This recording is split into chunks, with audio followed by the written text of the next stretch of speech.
بخاری شریف میں کتاب الرقاق میں ایک حدیث پاک ہے، نبی اکرم صلی اللہ تعالیٰ علیہ وسلم نے ارشاد فرمایا، دو نعمتیں ایسی ہیں جن کی وجہ سے اکثر لوگ خسارے میں ہیں۔ وہ دو نعمتیں کون سی ہیں؟ ایک صحت اور دوسری فرصت۔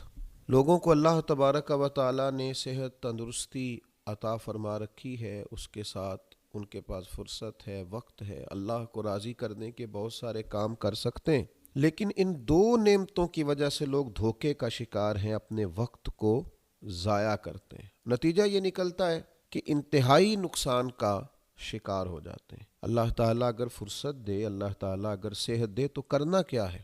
تو قرآن مجید نے ہمیں بتایا کہ کیا کرنا ہے۔ فَإِذَا فَرَغْتَ فَانْصَبْ، جب آپ فارغ ہو جائیں تو ریاضت میں لگ جائیں۔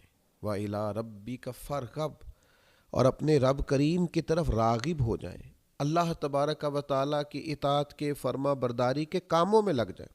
حضرت علامہ سید محمود آلوسی اندلسی رحمۃ اللہ تعالیٰ علیہ کا ایک قول بڑا معنی خیز اور بڑا خوبصورت ہے۔ انہی باتوں کی تشریح میں آپ ارشاد فرماتے ہیں کہ انسان کا بیکار بیٹھنا یا کسی ایسے کام میں مشغول ہو جانا جس میں نہ دنیا کا فائدہ ہو نہ آخرت کا فائدہ ہو، یہ انسان کی بے عقلی، نادانی اور انتہائی غفلت کا ثبوت ہے۔ کتنا بھی پڑھا لکھا سمجھے اپنے آپ کو، کتنی بڑی ہی ڈگریاں رکھتا ہو، لیکن اگر وہ ایسے بے معنی اور بے مقصد کاموں میں مشغول ہے جس میں نہ دنیا کا فائدہ ہے نہ دین کا، تو وہ انسان انتہائی نادان ہے، غافل ہے اور بے عقلی کا مظاہرہ کر رہا ہے۔ سیدنا امام غزالی رحمۃ اللہ تعالیٰ علیہ ارشاد فرماتے ہیں کہ اللہ تعالیٰ جب کسی بندے سے اعراض فرماتا ہے، گویا اللہ تعالیٰ جب کسی سے ناراض ہو جاتا ہے، تو اس کی نشانی یہ ہے کہ وہ بندہ بے مقصد کاموں میں مشغول ہو جاتا ہے۔